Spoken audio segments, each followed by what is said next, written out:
wa nchi hii utusaidie kwa kweli. Mkurugenzi, upo tangu lini hapa? Huu ni mwaka tangu 2023. 2023. Wewe injinia wako yuko wapi aliyepokea hizo tofali? Mlimkabidhi nani tofali?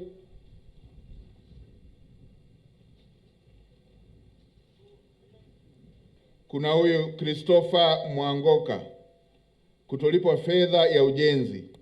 Alijenga vyoo na matundu 10 Kibengu Sekondari. Tangu mwaka 2024 hajalipwa fedha yake milioni 1.5. Unalitambua hili? Mheshimiwa, nalitambua. Ni kweli huyo fundi tulimpa mkataba wa kujenga vyoo matundu 10 na kujenga kichomea taka, na alianza kazi. Tumemlipa kazi, ilikuwa na mkataba wa milioni 6, tukamlipa milioni 4.5, ikabakiwa milioni 1.5. Ile kazi ya kujenga kichomea taka hajamaliza, hajaanza. Mheshimiwa Waziri akifanya tutamlipa. Mkurugenzi, hizo kwenye taarifa zako hizo tofali zilipokelewa au zikupokelewa? Tofali zilipokelewa. Sasa kwa nini hamjawalipa?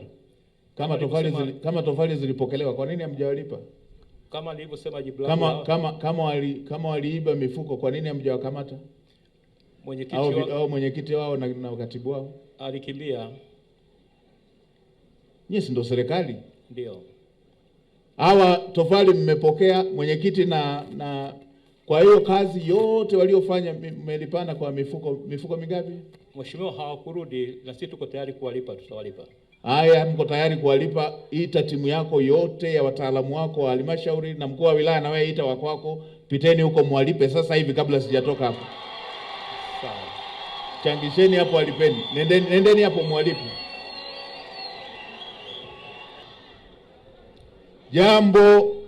Jambo la mwaka 2022 utasemaje hawakurudi?